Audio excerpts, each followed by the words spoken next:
د ګناه اول علاج دا دی چې په زړه کې دا انسان د الله تعالی خوف د الله تعالی ډور پیدا کو.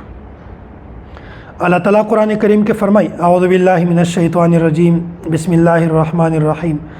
ولمن خاف مقام ربه جنتان. هغه کس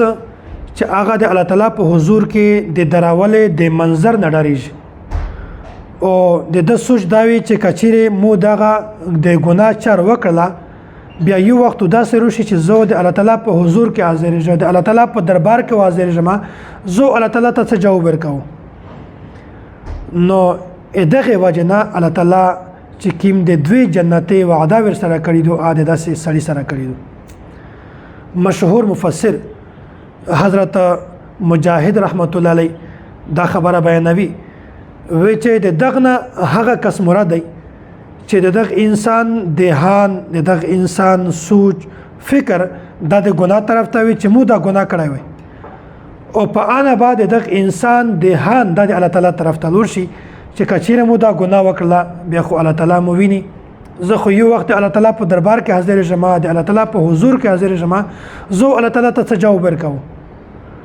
نو چې کله د دهان د الله تعالی طرف ته لور شي نو د یغ دهان د وجنه د په زړه کې د الله تعالی ډور پیدا شي او دای په ګناهینه باندې لعنت وایي، د ګناهینه ځون بچ کو.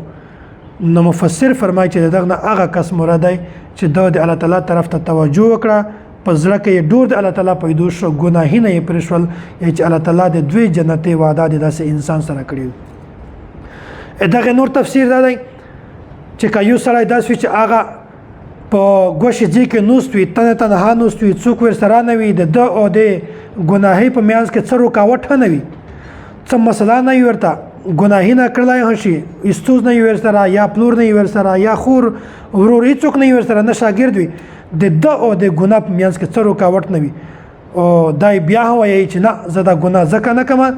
د دهان د الله تعالی طرف ته لور شي چې کم از کم کوم څوک نه ویني الله تعالی خو مویني. احکم الحاکمین ذاته چې دنیا ځکه اسمانیه جوړ کړی دي هغه خو مویني، که انسانون منوي الله تعالی خو مویني. نو چې کله د پزړه کې دغه خوف پیدا شي چې الله تعالی مویني که نور څوک مویني او کنه مویني نو مفسر فرمایي چې دغه هغه کس مراد دی.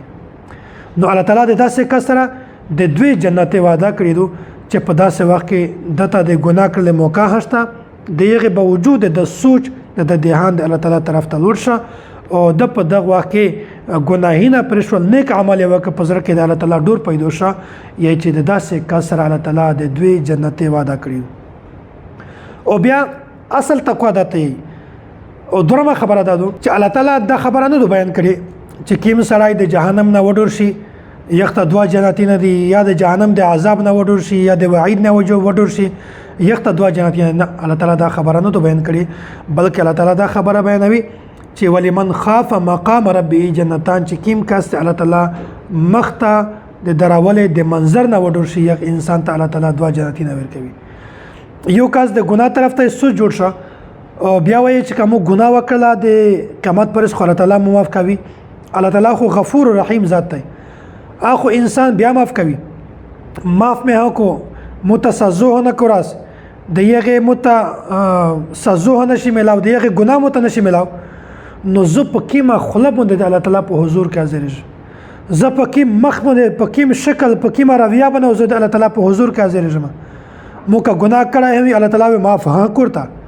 متوسزوه نه کوراس خو بیا زه د الله تعالی په حضور کې نه حاضر دلای. دا ته اصل تقوا چې په زړه کې دمره ډور وي دمره د الله تعالی خوف چې انسان د ګناه نه ځون بچ د دین طرف ته روشي. نو دا ته اصل تقوا چې کیم یو سړی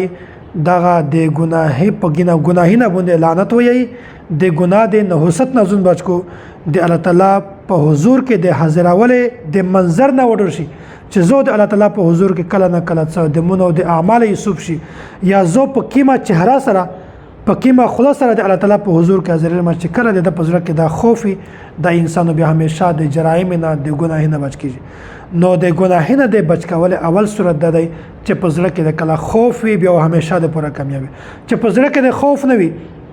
بیا خو بهر ته د خلک د ډور دی وجه نه منې شي په کمره کې د څوک منې کوي بازور کې د خلک د ډور دی وجه نه منې شي د ادارې د ډور دی وجه نه منې شي په کور کې د څوک منع کوي، په دیهات کې د څوک منع کوي، په غرینه کې د څوک منع کوي. نو د ګناهینه د بچ کول اوله ذریعہ دا چې په زړه کې د خوفي د الله تعالی ډور د وی چې کله د الله تعالی ډور په زړه کې پیدا شي بیا د داسې انسان د پور الله تعالی د دوی جنت وعده کړی.